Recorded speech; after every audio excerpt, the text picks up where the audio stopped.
Welcome to the Whiskey Congress. Honest, open talk dedicated to speaking the truth to those who are open to hearing it. Black, white, right, left. Most importantly, honest, bold, and fueled by good whiskey. In Whiskey Veritas, we are Whiskey Congress. Join the evolution.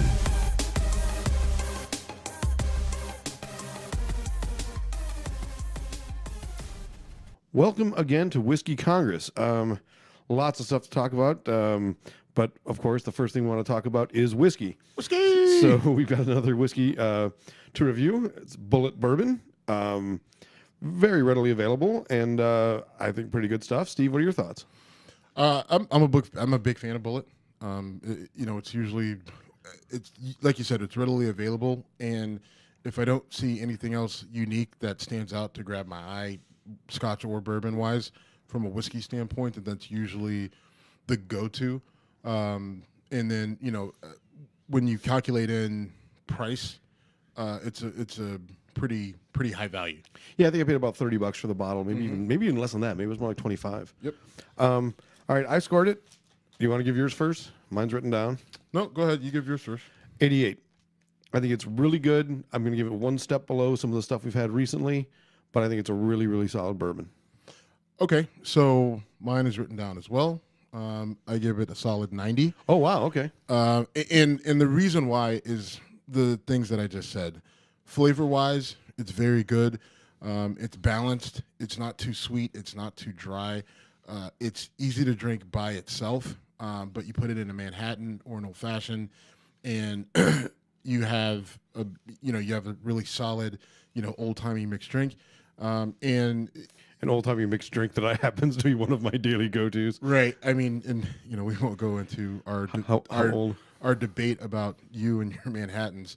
I'm gonna lighten it up. I'm gonna go to Manhattan, a drink that's all alcohol and a piece of fruit. All right, we're not since we're not going to talk about the fact that you sip a Manhattan and I drink it much slower than I drink whiskey, and there's ice in it, which does melt it down, so it is slower. Oh, okay. It is lightening it up. Okay. I stand by my statement. Okay. Well, I've seen you after all of the above. Okay. So I stand by my statement as well. Fair. But, as I was saying with Bulleit, it's a pretty straightforward bourbon, right? Yeah. You get the oak, you get, your basic bourbon flavors. And again, not too sweet, not too dry. It really stands out on your tongue as just something where you're like, man, that's a good, solid whiskey. And so that's why I give it a 90. And the fact that, this bottle that we have here is going to come in at no more than $31 after tax. I think that's just a great value. I mean, I agree. If I was taking price into account, I probably would have kicked it up a bit. Right. That's I was just trying to be. Yeah. That's why. I mean, I try to take that into consideration just because if you're, so take for instance, what we had last week, the Hibiki. I give that a little higher grade because again, for a unique Scotch, and when you take everything into account, like the flavor, the presentation, and the price, then I'm going to give it a little bit higher boost because it's a unique whiskey that you can get for less than $70. Where some of your seasonal or your annual Ardbeg offerings are going to be over $100. Some of your different Lefroys are going to be over $100. Some of those different Scotches are going to be, the older they are, the more craftsmanship that goes into the whiskey, the more expensive it's going to be. And so you're going to get a great flavor, but you're not going to get a great bang for your buck. And so I think, you have to bring that into account to a certain degree when you're talking about some of these different whiskeys. And so that's why I'm going to boost the Bulleit up to a 90 because I think, again, bang for your buck, quality, taste, everything. It checks all the boxes. I'm not going to put up an argument. I probably wasn't as generous, maybe because it is more mainstream. I've had it many times in my life, and I genuinely like it. It's something I will drink out at a bar, or it's something I probably should stock more of.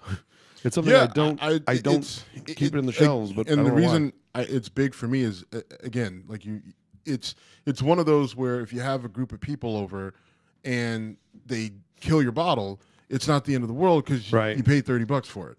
And you're going to find another one, and you can get another one, and it's not like it's going to go. It only comes around like a Blanton's. is a great whiskey, but for in Ohio, in our part of Ohio, it only comes around every 18 months. That's why when it was here, I stocked up on it. I bought two. You stocked liquor stores. And... Yeah, I mean, it's one of those things, but it only comes around so often, and the price is double of this. So, right. Good stuff. Okay, yeah, absolutely. So thanks All for right. that. So this has been a crazy week. There were so many things I was expecting to talk to you about, and then Michael Wolff's book Fire and Fury came out, and the news cycle just totally reset. Now, how much of it is overhyped for a book that really has not been vetted is worth discussing, I think. Well, so let's start with kind of where everything blew up. So Thursday night, I believe, excerpts of the book made it out. Someone leaked it, and they hit the internet fast and furious. Right, taking a page out of the book. I don't think it was leaks. I think it was like press release. Like they were holding copies of the book at CNN, so they had gotten advance copies. Whatever, bro. Okay, well, there's no conspiracy in how we got it. All right, go ahead. Right, but I'm just saying it was. I mean, it was it's like right. They do it all the time with music. Like they leaked it, whatever. But it comes out, and there's quotes in there from Stephen K. Bannon, who was the president's chief strategist during the campaign, and then worked for President Trump as a part of the administration, and then he left, was fired, but now we know that he was fired because Trump said so, which I guess it's true.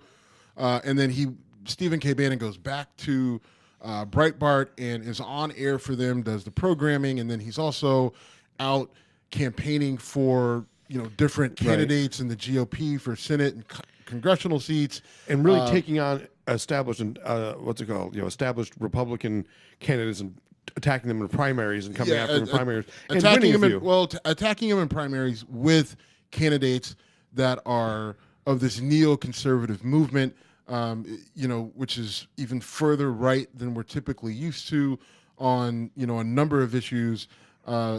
Whatever it might be. I mean, there's a laundry list of things where they're further right, more conservative than your standard, GOP. These definitely more nationalist, right?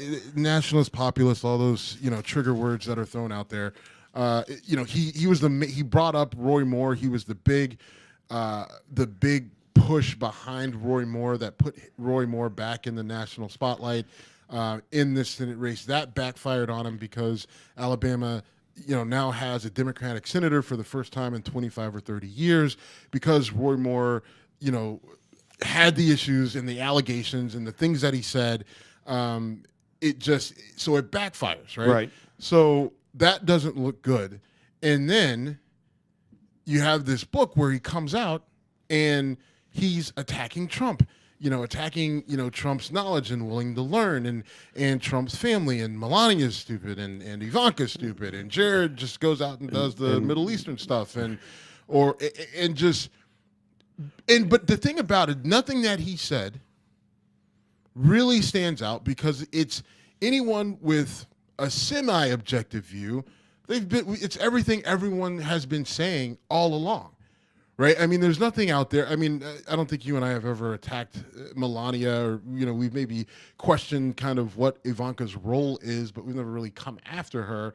And I don't know enough about Ivanka Trump to really get into her intellectual capacity, but he basically reinforced what any objective pundit has been saying about Trump all along.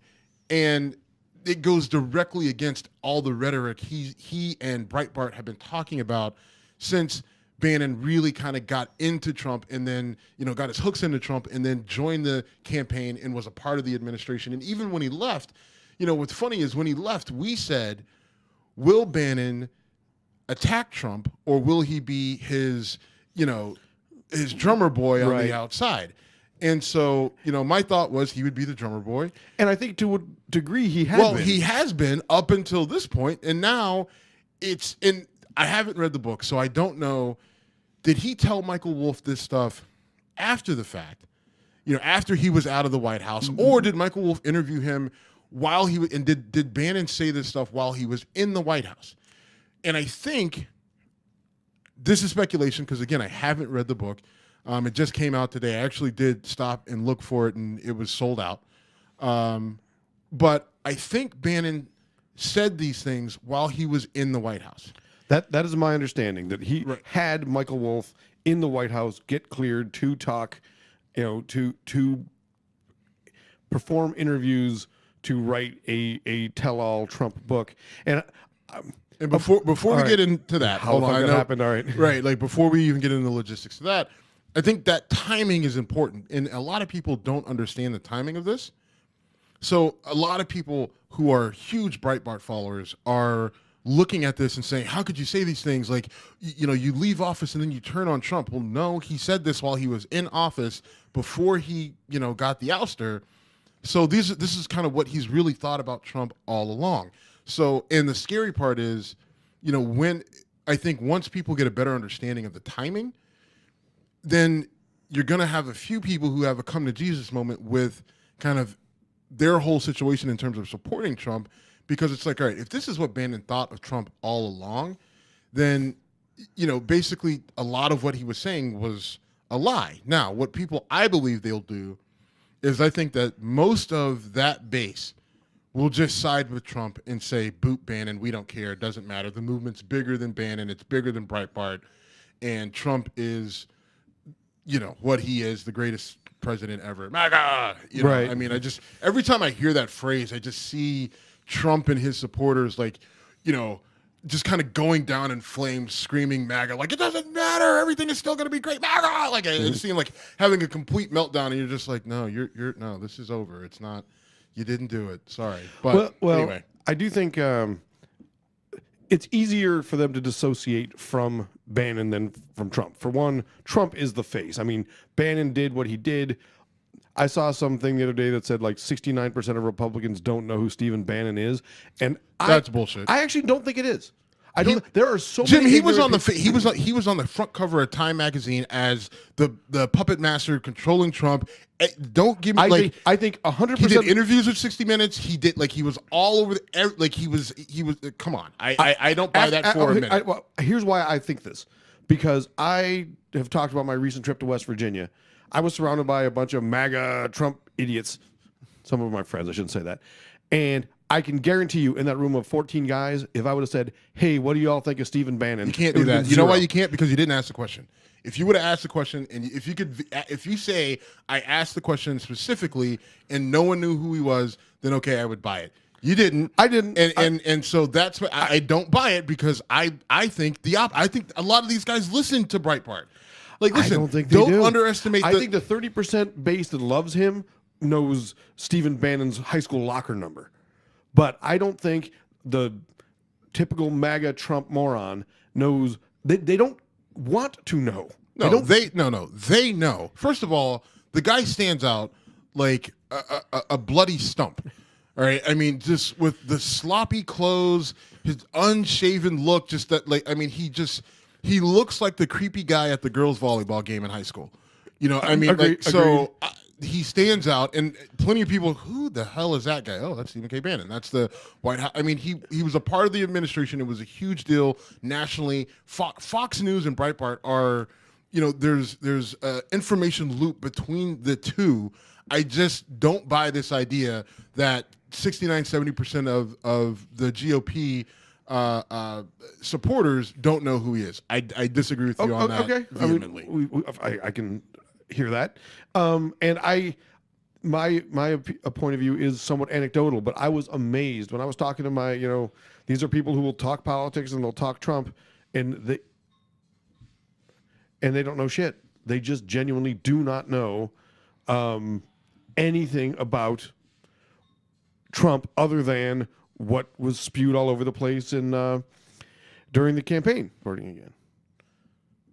So, all right, we're going to disagree there, but I was amazed at the lack of interest in anything that wasn't dangled right in front of people's faces. I agree with you that the Breitbart listeners, again, know everything about this guy. And the people who are hardcore. And remember, Fox eventually got around, like Fox and Breitbart, because Breitbart had a lot of issues with Fox, and Fox had issues with Breitbart in terms of both of them were basically saying, no, I'm the real GOP. No, I'm the real GOP. And, or I'm the real, we're the true conservatives. We're the true conservatives. And there was a debate back and forth where they were split. But once Trump became the front runner, and then once Trump got elected, then all of a sudden Breitbart kind of stops with the, Trump is not the, Trump is not the guy, and then they kind of came together, right? And I just tripped over my words there, but like there was a stretch where Fox was battling against Trump, thinking he wasn't mainstream enough. Exactly, and Breitbart had been Trump's main supporter, and then once Trump won, everybody got on the Trump train. So they feed, like, Fox has people from Breitbart on their airwaves, and so I just find it hard to believe that, because almost all your GOP people are going to be watching Fox News. So I just find it hard to believe that they don't know, they haven't seen or heard of this Stephen K. Bannon guy, who was a major part of the campaign and a major part of the administration until his ouster. I mean, he was also pretty again aggressively portrayed on Saturday Night Live. So if you watch Saturday Night Live, yeah, you know I mean, like, so there's but so the Bannon stuff is fun. But one of the real things that came out in this book is essentially a challenge to Trump's mental stability, mental capability. And that's, I mean, I'm not a psychologist, nor is Michael Wolff, the author of Fire and Fury, but that's a pretty big accusation. That's basically challenging, is this guy mentally qualified to hold the office? And there are legitimate ways that people get removed from office if they are deemed not to be. Now, rest assured, Trump came out and said he's not only stable, he's a stable genius, which is awesome. It was a series of 3 tweets. Fair enough. That I read this morning. I was getting caught up on my Marvel shows on Netflix. I think I was like finishing Daredevil and going into Punisher, and I just happened to, like, while I was switching from Daredevil to Punisher, I pick up my phone and I see these tweets from Trump, and I couldn't even come up with a response. I think I actually tweeted from our Whiskey Congress account, at Whiskey Congress, a picture of, someone shaking their head, and I said, my only response to Trump's tweets. Like, that's all I could do. I saw that. I mean, it's just, and then I put my phone back down and then just started watching The Punisher. Said, I'd rather watch The Punisher. I would rather watch The Punisher than be now. punished by, Twitter. What a weird, to call yourself a genius is almost proof positive that you're an idiot. I made money in real estate. Therefore, I'm a genius. I made money in real estate. I made money. I was on reality TV, or I was a reality TV star, and then I became president in my first try. So, that makes me a genius. That makes me a genius. A mentally stable genius. A mentally stable genius, which is the best kind. But in all seriousness, there's something getting said about him that kind of hits home to me, because I've talked about my racist uncle in the past, and I feel comfortable doing it because there's no way he would listen to the show. But, he's a bit over 80. I think he's 82 now, maybe 83. Anyway. Which we give people a pass for being racist if they're over a certain age. I'm not giving him a pass for being racist. I'm giving him a pass for being fading mentally. Oh, okay. And he, when I went home for Christmas, I saw him, and he told me I was a great grandson. I'm like, okay, I'm your nephew. And he told me a story and he corrected himself, but he is just, and I got there, he tells me a story. Half an hour later, I walk out of the room, I come back in, he wants to show me the same picture and tell me the same story. And I'm like, oh, fuck. This is just sad. I mean, he's just clearly not real with it. And that's what Michael Wolff is saying about Trump, is that he's telling the same stories to people. He used to tell the same story half an hour apart. Now he's doing it every 10 minutes. And that's a sign of your brain dementia. Not working so good. Dementia, yeah. Okay, so again, here's the problem. And we can go into sort of the who is Michael Wolff, right? Sort of part of this. To me, the whole conversation around Trump's mental capabilities, I don't put a lot of thought into it, a lot of credence. People are hoping that that's the case because that's when the 25th Amendment comes into play, right? Fair. And the 25th Amendment is when you can remove a president and put somebody in his place because he's not mentally capable of doing the job, mentally, physically, or Right. Whatever. And again, I don't think that's the case. Looking at him, watching him, I think I don't see enough of that to where, like, if I'm hearing it from people on Capitol Hill and in the White House and in DC, it sounds to me like that's just someone who doesn't agree with or like Trump throwing it out there, floating it out there, right? And then Trump does, like, he trips up. He had that Covfefe thing, a few months back, or 6 or 8 months ago, however long that was, whatever that was. And so it's, oh my God, what happened? Like, he probably fell asleep and whatever, and tweeted whatever. Right. And we don't see enough of it. I think that for that call to be made, I mean, I don't buy it. I don't buy it. I put no credence into it, especially coming from this particular author. I think, my opinions on this book, just briefly, not having read it, I think that anything where it's that salacious, where it's people saying, oh, well, his mental capacity is because he's telling stories 10 minutes apart, like, whatever. The stuff with Bannon and Ingram and Laura Ingram and, these things where people are quoted and they're not coming out and saying, I didn't say it. And he's saying, I've got tapes of these people saying these things. I put credence into that for that reason. These people said these things at these times and they were recorded. They can't. The reason why Bannon hasn't come out and denied it is because he knows that he can't. He probably knows that he's been recorded. Same thing with Laura Ingram. Same thing with, there's a couple other. And Coulter said, no, that's what I said. Don't hire your kids. You can't hire your kids. And when asked if she said it, she said, yeah, because you're right. She would have. Right. Okay, we'll play video or audio of your screechy, annoying voice saying exactly these words, and then you can try to defend or deny it. Right. So in those instances, that I'll put credence into that information because it's known to be accurate, right? Because they're not denying it or they're admitting that they said it. But this stuff about, his mental capacity and all that stuff, where there's a lot that goes into it from an actual medical standpoint, right? I'm not gonna go down that road. Right, because that's the easy out that everyone is looking for. Like, everyone's saying, oh, well, we'll just impeach Trump. Based off of what? His mental capacity is shot. How do you know? Based off of what? Okay, but here's why I do think it's a really big deal right now, and that's because if not for this book coming out, we would be talking about his Twitter battle with Kim Jong-un, claiming basically when Kim Jong-un said, I've got the nuclear button on my desk at all times, and Trump replied, tell that guy from that, foodless regime that I've got a bigger button than his and mine works. And I'm badly paraphrasing but yeah. it essentially, it did include the words, my button is bigger than his and mine works.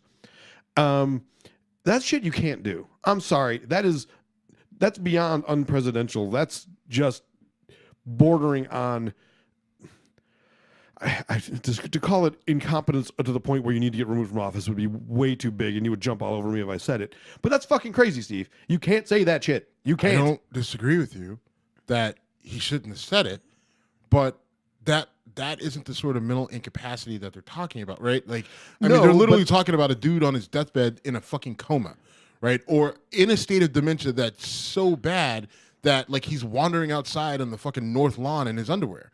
Like, that's what we're talking about, and that's not what we have. But we are talking about a guy with who is literally threatening to push the nuclear button. Okay, so he's bad at being the president, but we can't, based off of our Constitution, that's not how it works, right? And again, this is the consequence of losing an election. This is on Hillary Clinton and her team for half-assing it, thinking that they were just going to go in because it was Hillary's turn. Right? You're not wrong. Like that. These are the consequences of losing elections. And so, while we don't like anything, we don't like the way that he governs.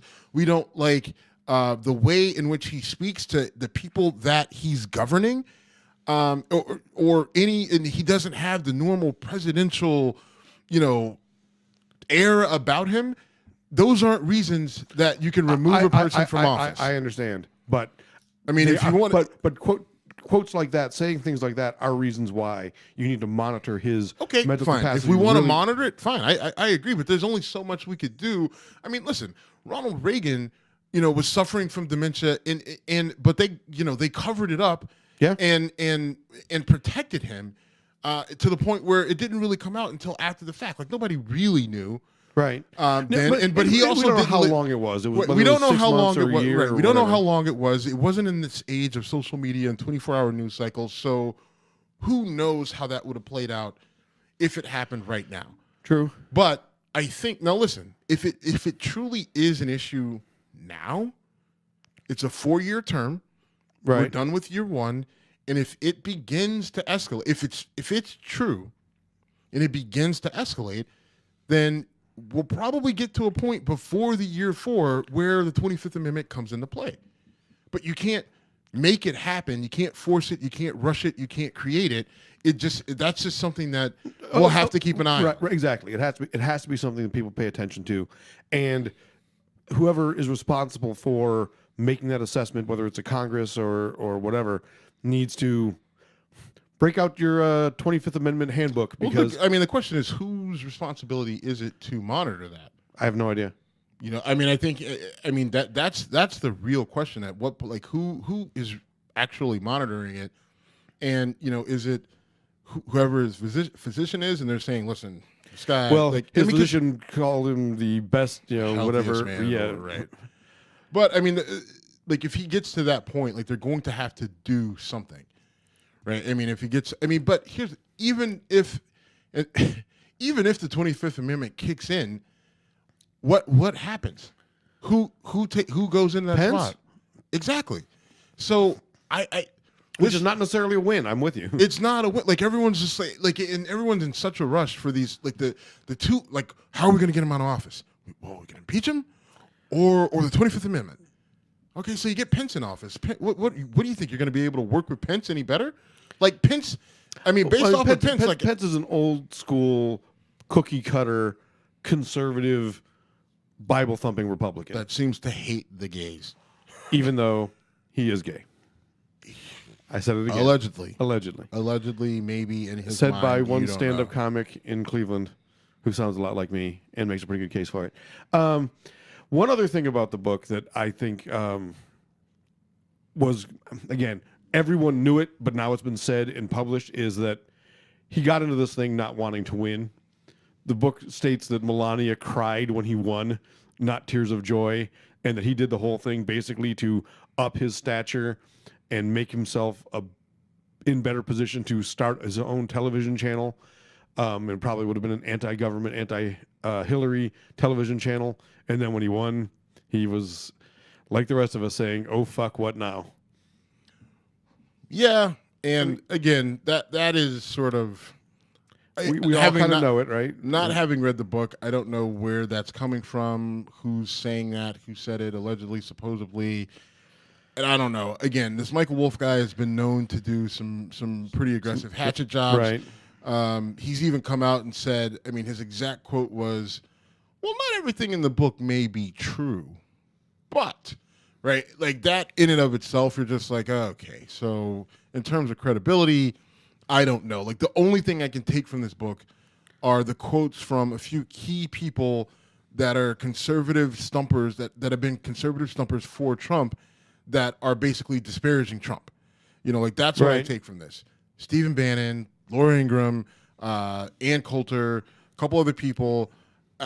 That's what I take from it, and that's what has any sort of value, because it really goes to show that people who voted for Trump were duped. Right. The people who were supporting him the most on the highest levels didn't believe in him. Don't believe that he's a good leader. Don't believe that he's actually fit to be president, right? But they knew that they could get this. They figured that they saw something in the electorate. They saw something in people. They honed in on the frustration and the anger of, middle-aged white people, and said, all right, let's just press that button and press down on that vein and see what happens. And they won. And they got their guy in, and the agenda to this point kind of, sort of, it's kind of middle of the road, mixed report. But the people who voted for him, if they were being honest with themselves, they would say, damn it, they got us. I was duped. Well, so another thing that these tweets always or often have had is now that the Russia investigation has been proven to be a hoax, fill in the next line. And that strikes me as the actions of a guy who's scared of what's coming next. He's really trying to beat the drum that the Russia investigation is a hoax. Everything I'm reading, and granted I'm reading it from mostly mainstream media sources, is that Mueller is really starting to dig in. And I even heard that he, this came from the book too, I think, that he had tried to get his lawyer to tell Jeff Sessions not to recuse himself from the Russia investigation. You need to state whose lawyer. Trump's White House. Right, because you were talking about Mueller. And Trump's lawyer said, or Trump told his lawyer, hey, stop Sessions from recusing himself. Jefferson Beauregard Sessions has been in the news quite a bit in the last couple of days for a bunch of reasons, and since he's such a show favorite, we need to talk about him. But the act of telling an attorney general not to recuse himself probably gets close to the textbook definition of obstruction of justice, right? I mean, you're saying I want to keep control of, and I know I'm not. Look, don't treat me like I'm a CNN correspondent. I'm not. I'm just saying. Well, I think there's enough gray area there. I mean, there's enough. I completely there's enough agree with gray. that. So I won't say it's textbook, but it does raise red flags, big red flags. Go tell he has his lawyer basically go like Tony Soprano sending pussy over to bully somebody else. Like, go tell him he can't recuse himself. Like, and his lawyer should have immediately looked at him and said, "What the fuck are you talking about? No, like, sit down and shut up." Right? Like, if I'm his lawyer, child please. Like, let's just move on to the next thing. You're fired. No, I'm not, and we're moving on to the next thing. Like, I mean, and that's the role of a good attorney to a guy in that position. I don't think Trump has attorneys who aren't anything but yes men. I mean, they have sued or threatened to sue so many people so many times. Bill Maher made a joke about his mom being an orangutan years ago, and he actually got sued. It was if Obama shows his college transcripts, I will donate $1 million to a charity. And Bill Maher said, if you can show a birth certificate that proves you're not the child of Fred Trump and an adult orangutan, then I will give $4 million to your charity of choice. He actually got legally sued for that, and it got thrown out right away. But that's how petty this guy is. So I don't think his lawyers ever question it. Do this, do this. Having said that, you can't do that to as much as I dislike Jefferson Sessions, and I think I've been pretty outspoken on that both here and on our website, he did the right thing there. He had no choice. He would have literally been in the middle of an investigation that involved potentially him. You have to recuse yourself. And I'm not a lawyer, but right. Well, I mean, you're leaving out the fact that he would have been in the middle of an investigation that the agency that he is the head of is leading, and he is also a major part of. You know what I mean? Like, that's right. That's the reason why he has to recuse himself, and so. Again, the whole idea of Trump sending the lawyer over to tell him not to, the lawyer needs to fire back. Like, listen, this is the right move. This is the right play. I'm not going over there. Like, for me to go over there hurts you in the long run. If someone finds out that I have gone over to tell him to not recuse himself, that's going to make you look terrible. That could be obstruction of justice. I'm not going to do it. A smart attorney. Okay, that's the conversation. That's the conversation that the attorney should have had with him. So now again, back to some of these people, while they may be very book smart, are fucking stupid. You said that on our show. I don't remember who it was about or how long ago. It was a couple months ago. But you literally have changed the way I think about things, because so many times I think to myself, maybe I used to just do that. Well, he's on TV. He must be smart. Well, he's a U.S. representative. He must be smart. You're right. Some of these people are really fucking stupid. Right. I mean, it's just like, how do you not wander into traffic and get hit by cars every day? I don't know. Because some of the stuff that these people do, it's so amateurish beyond like explanation that I just have to say that I got to question your, your street smarts, Right. Your common sense, in terms of how to navigate the world as an adult, right? I mean, it's insane how these people just like, they step on their own dicks or smash their own tits for the ladies. Thank you for being gender neutral. Day in and day out, and it's just like I put my hands in my face in my hands on a daily basis. Just like, how do you let yourself do something so stupid? And any given day with anyone in Washington, you can say that. Like, how do you do something so dumb? Like, what were you thinking? I mean, to the point where it's just like, now it's not even, now I actually don't do that anymore. It's just like, yeah, that's par for the course. And you, like I said, you've changed the way I think about things. I used to think there's no way they're that stupid. Well, maybe they actually are.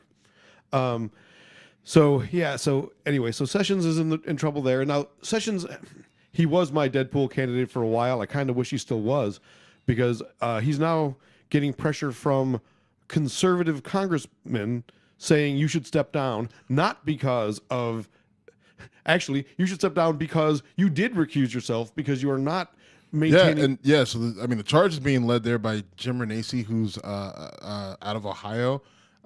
He is a congressman out of Ohio, and he is really pushing for Jeff Sessions. Like, he and another congressman, I think there are like 6 or 7 of them now, right, that had said, listen, Jeff Sessions isn't doing his job as the Attorney General, as the head of the DOJ and the head of the FBI.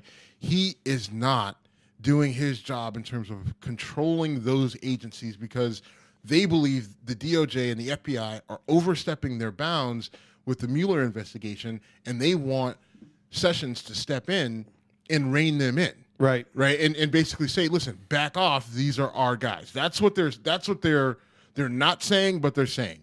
They want Sessions to step in and come and say, listen, Mueller, you need to back off. You've been hired. You were hired by the,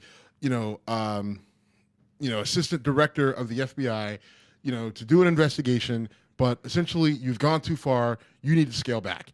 In DOJ, Department of Justice, you need to, hold back. Some of these things, these documents that you're asking for and requesting and blah, blah, blah. Like, you guys need to be a little bit more conservative here. And remember, we're all on the same team.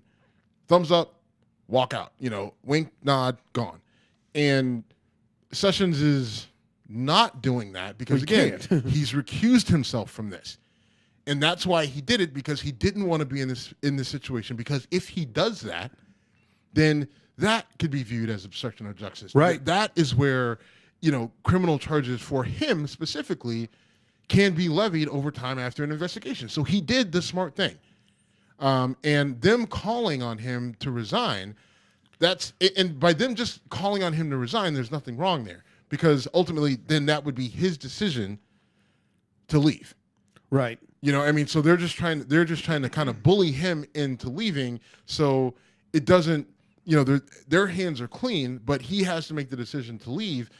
And I think it's interesting because who then do they put in that position?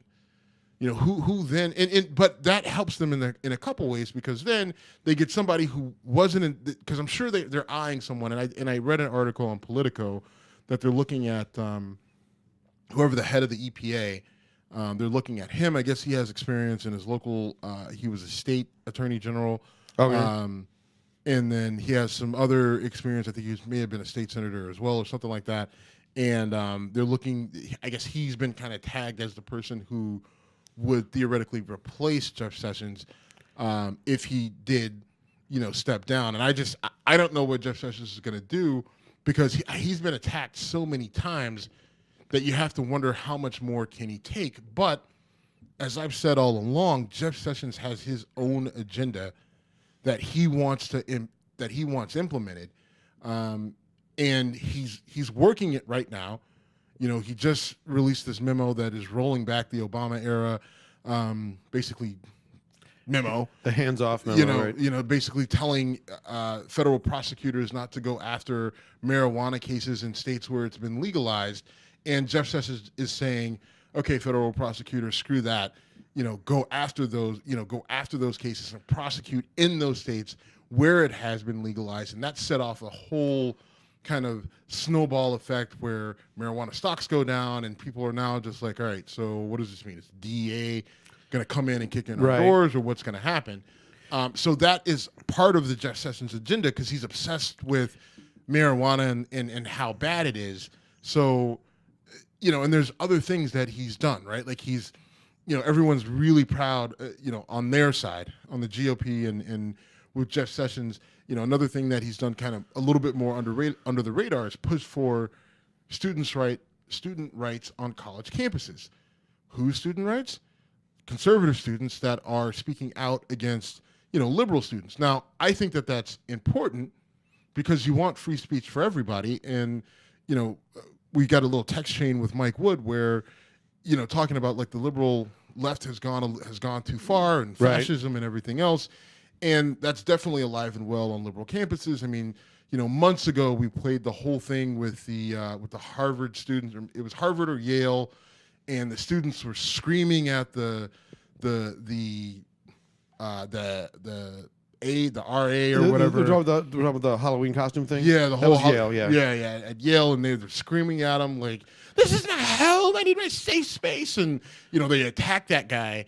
All because he wrote a letter that people should be able to wear whatever Halloween costume you want, whatever Halloween costume they want, right? Like, so this whole thing about freedom of speech is really important, but it's got a weird look because he's really pushing for, he's pushing for people that are saying some things that could be seen as racist or sexist or whatever to be able to have free speech, and then also some of the things that he did, looking into the admission policies for different colleges, and because there's not enough white students getting into schools, which is crazy because Harvard had like 85% of the students were white that were admitted into the school, and it's like, ugh, that is not enough. And we do need to change that because we need to change. We need to get that back to 99. Get that back to where. But anyway, so Jeff Sessions under fire. But then you and Mike Wood will use that against me and claim that I actually meant it later on, so I got to be careful. You do need to be careful. I do. Words are dangerous, my friend. Words are dangerous. And so back to Sessions and pot. Conservative Congresspeople in Colorado are furious with Sessions because during his confirmation process, that was an issue that came up, and he said that was not on his agenda to reverse, and I think both suspected that was bullshit, but now it's being proven to be bullshit, and I wonder how much that. I can almost see Trump removing him from office, saying, "I said during the campaign that I believe in states' rights and that marijuana falls into that category." I can see him doing his. Let me slow you up right there. All right, I don't see Trump saying, "I said I believe in states' rights," because I don't think he's savvy enough. It's been getting played a lot. What's that? It's been getting played a lot on him saying that has been getting a lot of run on CNN lately, and I think he sees that stuff, and I think he would like to get rid of Sessions, and if he could do it with an excuse that makes it sound like he's sticking to his promises, I think that would be an easy out for him. Fair. We won't get into the actual semantics or language that he would use because I don't think that he would say, "I said I believe in states' rights." Like, he's just not that. You're just talking about his mental capacity. Come on. Right. No, fair enough. If he wants me to start believing in his mental capacity, get rid of Jeff Sessions, and I'll start being at least a bigger fan and not wanting you out so quickly. You got to be careful. Again, careful what you wish for. How much worse than Sessions? Listen, at that position, I don't know. Could be Joe Arpaio, I guess, would be worse. And well, I mean, at least to be the attorney general, you need to be a lawyer. So, I would hope so. Start there. Let's look at who he nominated for. We talked about this not long ago. Yes. Moving on. So, well, maybe we need to just go back, delete all our shows. Yeah. And then I'll just apply for attorney general. I feel like that is something that could actually happen. Like, based off of the people he's nominated for federal judgeships, lifelong appointment judgeships. lifelong, like people who have never been in a courtroom before. Yeah, this guy's totally ready to be a judge. So I don't know. Maybe it'd be worth the run. I got your back. If you if I want to put my hat in the ring, put your hat in the ring. I will Attorney General? I will go door. I know it doesn't work that way, but I will go door to door for you. Does work. Grassroots got to be on the ground. All right. All right. So California legalized pot. I mean, it was a while ago, but now it actually goes into effect. As you brought up Mike earlier, and we do need to get him on the air with us. Like you said, we've been trading texts, but I asked him in a roundabout kind of dickish way if legalization had made things go crazy in California, and he basically said nothing has changed from yesterday to today. The media is having a field day with pot is now recreationally available in California, but the truth is, it had been recreationally available with a wink, wink, nudge, nudge for a long time. Yeah, I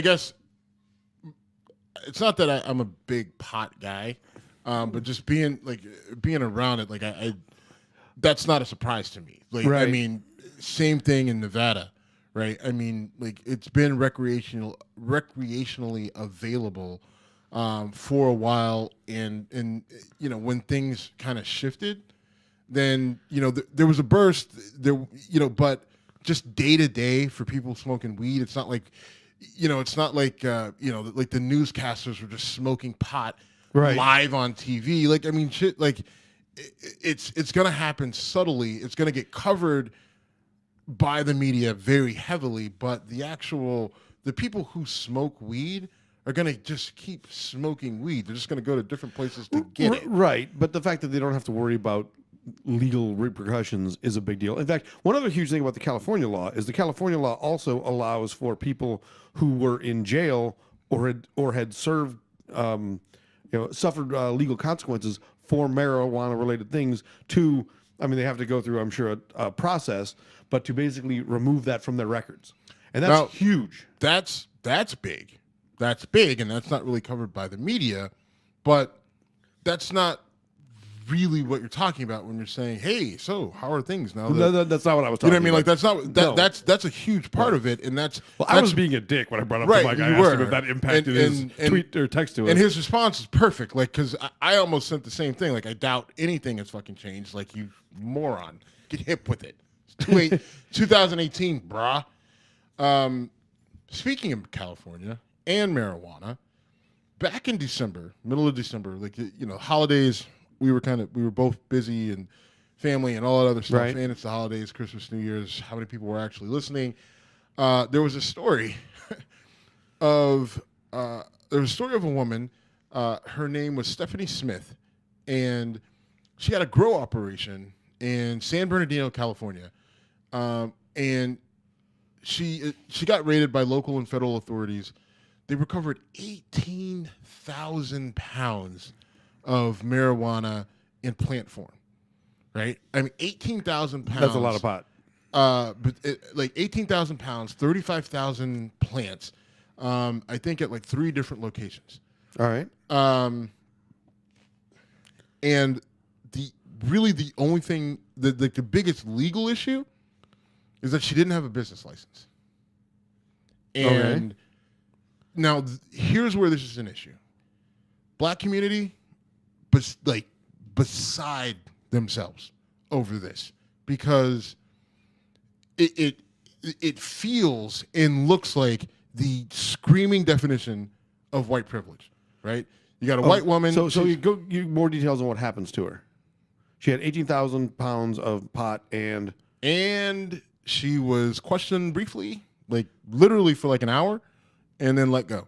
Next couple days, she was seen shopping at a high-end shopping center with, $1,000 glasses and. Did the weed get seized or anything? They seized the weed. Okay. Because she didn't have a license to grow it, and she got interviewed afterwards. They saw her shopping. They stuck a microphone in her face, and she was like, "It's not really that big of a deal. I'll be up and running again shortly after. I just got to get a business license."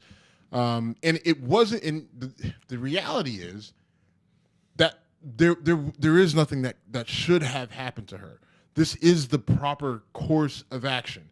She needs to go back and get a business license, but she'll start over again. she'll start growing, and she'll probably make a shit ton of money off of this because it's legal. January 1, you can buy it, use it recreationally and everything else. So she would be stupid not to get back into it. Who knows how much money she's made off of it from this point. So I'm sure she has the money to get back up and running with it. And where people are upset is there was a kid around the same time, a black kid in another state, which is key, who had like an edible marijuana business. He got arrested, is being charged with a felony, but he was in another state, and I'm not sure where we were with marijuana in that state, but the issue, the THC content was high, and they had all these other things. But when you look at it, you said, okay, you have this woman in California who has thousands and thousands of pounds of weed. She's growing it, and she literally gets a slap on the wrist in her weed taken. But you got a 15-year-old kid in X state who's, just selling to different people, other, high schoolers and whoever, and he gets arrested and hit with the felony. And so when you compare the two, it looks like apples to oranges. It is apples to oranges, but on the surface it looks apples to apples. I'm sorry, and it looks like the kid is getting screwed over. And when you have the discrepancy in race, you say, well, got to be because he's black. She's white, he's black. They're screwing him because he's black. But it's a different state. The laws are different. California, much more liberal. Listen, they raided her, even federal authorities. Now that's where I'm a little bit confused because the feds were there. So it's interesting that the feds are there, but they're going off of. It's not that confusing because if they're going off of and following the memo that Obama puts out, it says, listen, if it's legal in the state, in any capacity, then you need to back off. So they, the feds know. Well, based off of that, we're not going to be able to prosecute. So just seize it. I wonder if that's part of Jefferson Beauregard Sessions' well, it could be. I mean, for- listen. I mean, you look at that. I mean, I think the officer, the arresting officer, or the lead officer, we'll say, because I don't think an actual arrest was made. So that was the biggest bust he had made in his 26-year career, by far. And that's 18,000 pounds. That's a lot. I mean, that's in 3 locations. So, and I guess so. My point is it racial? Is it white? No, but I mean, that's California. That's where they are. Where this kid was, that's not where they are. Yeah, and I'll be curious to see what happens with Sessions in the next couple weeks, and if he does, I didn't think about the possibility that he was, spurred into action because of that bust, but it would actually kind of make sense. Could have been. I mean, he could have had his, federal officer saying, "Dude, our hands are tied. We just seized 18,000 pounds. 18,000 pounds. Think about that. Fucking A. Sorry, Fill this house up. I would love to know what that looks like physically." Because I'm trying to when Nate Newton got busted with a van full of pot, it was a massive amount. It was like a van full, and it was like 400 pounds. And 400 pounds is a ton. I mean, yeah. Ton. No, it's not. No, it's not. 400 pounds is not It's a ton. a lot. It's a lot. But I think he did get hit. I think it was like 200 some odd kilos, which would be 500 400 to pounds. 500 pounds. So, yeah, I mean, which is a lot, and that's a van full. Yeah. Well, this is however many times that. 36 times that if it was 500 pounds. And so, so I mean, that's you're stacking 36 vans. That's okay. Speaking of football, the NFL playoffs start today. My Buffalo Bills are in the playoffs for the first time since 1999. Welcome back to the club. Thank you. You sent me a text, and it was funny when I was out watching the games. I was sick as a dog all week, and I was at home following the Bills game and watching the Bengals and Ravens. The Bills needed to win and then have the Ravens lose to the Bengals. And at halftime, I was like, I can't take this anymore. I'm going out so I can have both games in front of me. So I went out. I was coughing and drinking beer anyway, and the Bengals were losing. and I was saying things about Andy Dalton that were not particularly nice. I'd like to retract all of those things right now, Mr. Dalton. You're a fine human being. You need to go donate $17 to I his do. little fund. I do. So isn't that hilarious? Yes. So it's a good call by them. For what it's worth. So Andy Dalton throws a 4th and 12, 49-yard touchdown pass. I went nuts. Videos of Bills fans going nuts were everywhere. Video of the Bills locker room when that happened was just awesome to watch. I mean, I was having a blast doing that. I got a text from you, so thank you very much.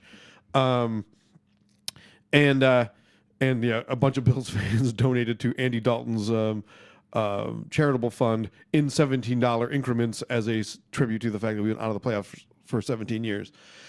So anyway, the playoffs are going on as we sit here speaking, actually. What are your thoughts leading into the NFL playoffs? Well, there's a lot of interest in this first round, right? I mean, you have Kansas City, who's lost, I think, 5 consecutive playoff games at home. The last time they won a playoff game at home was like 1996, and Joe Montana was a quarterback. I was listening to Bill's Sports Talk Radio Saturday up. Kansas City, in their team's history, has 2 home playoff wins in their team's history. Unbelievable. Ouch. Which is crazy because that's a tough place to play because the stadium is so loud and so raucous, and that's a big deal in football. If you're and they're an old franchise. I mean, they go back. Right. But it's just for whatever reason they have issues at home in the playoffs. So that'll be interesting because they're talking about Alex Smith not going back to Kansas City, and so if Kansas City wins a couple playoff games, they win in the wild card round, and I'm not sure who they would face in the divisional round, but I think it depends on what happens in Jacksonville. Yeah, Buffalo. well, I think if Jacksonville wins, Jacksonville plays Pittsburgh. If Buffalo wins, Buffalo plays the Patriots, and if Jacksonville wins, then whoever wins this game. But the whole thing is, if Kansas City were to win a game or 2 or even 3 or 4, however many, that's a Super Bowl. So once you get to a couple games in. What do you do? What do you do with Alex Smith? Do you really let that guy go? Do you really put the hands? Do you put the reins in the hands of a guy, Pat Mahomes, who this year is the rookie that they drafted? I don't know the answer to that question, but that's something to take a look at. You also have Jacksonville back in the playoffs. For the first time in a long time, they're playing the Bills, your Bills, which there's oh my god, this is unbelievable. Our phones are blowing up as we're trying to do. And it's just people that my fucking mom. Why the fuck are you calling me? I just talked to you yesterday.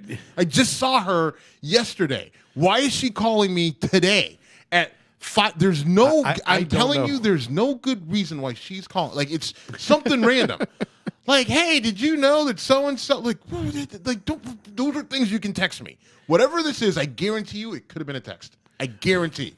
My mom's phone call right now, that should have been a text message. I'm just telling you that right now. All right. Reel it back in. If she doesn't call back immediately, that I skip that call, then I'm telling you it could have been a text message. Okay. Like what? Why? Anyway, sorry. Random meltdowns from Steve at Whiskey Congress. Here's the thing. How about this? Before you call me, think to yourself, can this be a text message? If the answer is yes, send me a text. Okay. If the answer is no, rethink whatever the fuck it is and figure out how to get it into a text message.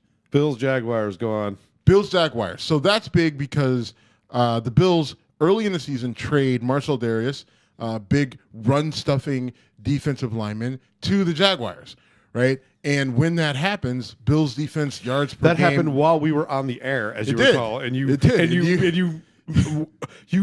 held that out and made me melt down. Well, I didn't hold it out. Hold it out. You said I want to see a reaction to this, and watched me melt down. No, listen, it just happened. So like it popped up, and it was like so unbelievable that I had to tell you. And then you melted down, which was like that was what you wanted, and it was predictable. Don't play innocent, pal. It happened so quickly. I was like, I couldn't believe it. Like, wow, this is ridiculous. Look at this. I wasn't even thinking about your reaction until it happened. Okay. I'm not. Listen, I'd like to say I'm not calculating, but I'm not. The result was priceless. But anyway, so that transaction kind of looms over this whole game. But The thing is that Blake Bortles hasn't been in a playoff game before. He's been playing well to this point, and Blake Bortles is a quarterback for the Jacksonville Jaguars, so he's been playing well to this point. But playoffs is a whole different thing in the NFL than the regular season. Does he cave to the pressure? Like, he's playing right now for his job, because if he shits the bed, then the Jaguars they may go heavily after a guy like a Alex Smith or something along those lines, who's a little bit more steady, and more consistent, reliable, and everything else. And with that Jacksonville defense, Jacksonville and Alex Smith, that may be a hell of a combination. True. Or a quarterback who's more established and better and more consistent than what Blake Bortles is, and that may be on his mind, and that may impact his play. And if Jacksonville can't score more than 10 points, Buffalo may be Buffalo there is a theory, there's a universe where the Bills beat the Jaguars and move on to the next round, which would be huge. Oh gosh. Right? I mean, because the Jaguars are definitely a contender for the Super Bowl. So then the Steelers are sitting there. Then the Steelers lost to the Jaguars earlier in the year at home. So the Steelers are saying, listen, somebody can get the Jags out. We feel like we have a pretty good road here. The Steelers have a bye this week because they were the number 2 seed. Patriots were the number 1 seed. So the Steelers and the Patriots are kind of sitting back looking like, what's going to happen? I don't think the Patriots are really concerned about anybody. I think their biggest concern was the Baltimore Ravens because of the matchup.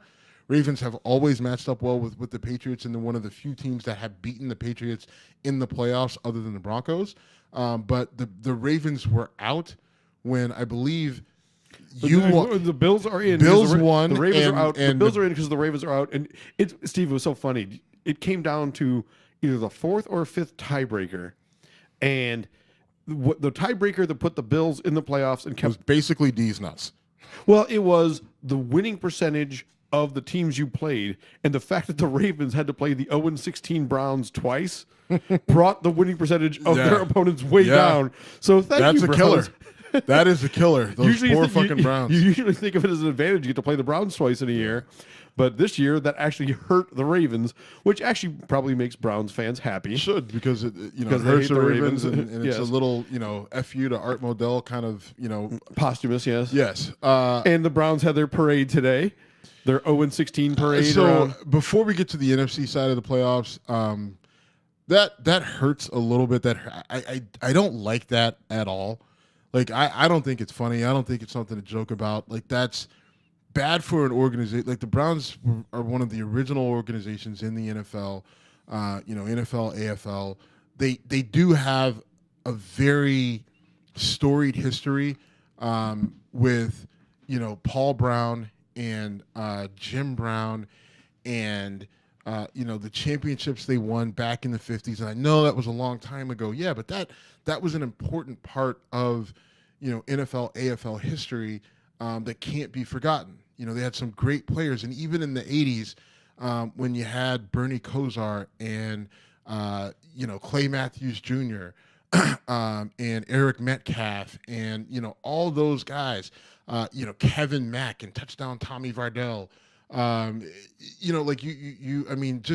there were great players, and it's an organization that has a history that is worth knowing and is important.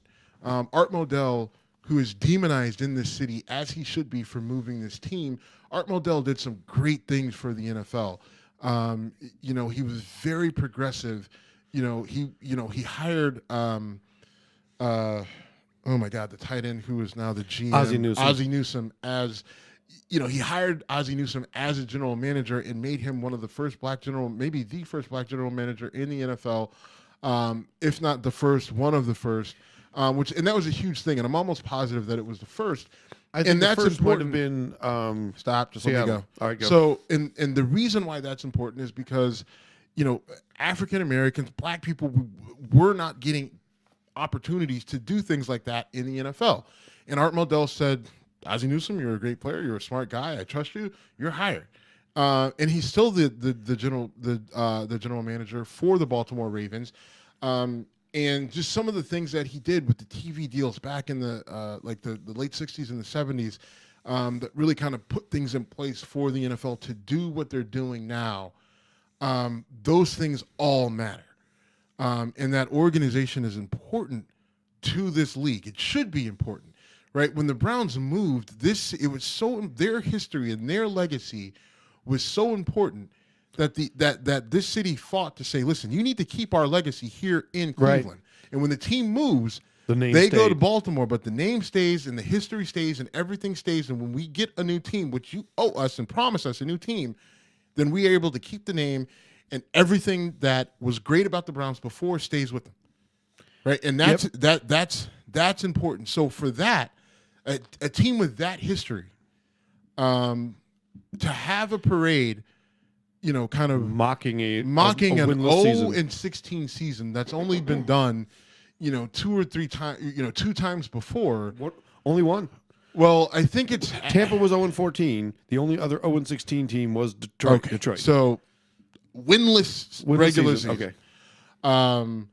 It's only happened twice before, and for it to happen to this team here, something about it just rubs me the wrong way as a football fan. And for people that are saying, well, it's just, the fans are having fun, and, just the team hasn't given them anything to look forward to. Like, that's part of being a fan. That's true. Well, yeah, you know what? And that's part of being a fan. And it sucks. So you put pressure on your organization. I don't think this is the way to do it. I think you call in, you don't buy regular, you don't buy the tickets and you don't buy the merchandise, and get your shit together. That's how you do it. You do it through using the dollar. This really is more just a publicity stunt for the person who's putting it on. I don't know who's doing it. I won't say their name. I forget his name. Doesn't matter. We're not saying it. Because I think it's a bad look. I think it's a bad look for sports. I think it's a bad look for fans. I don't think if you can do this, if you can put this on, and if you can go to this, then I don't think you're really a true fan of football.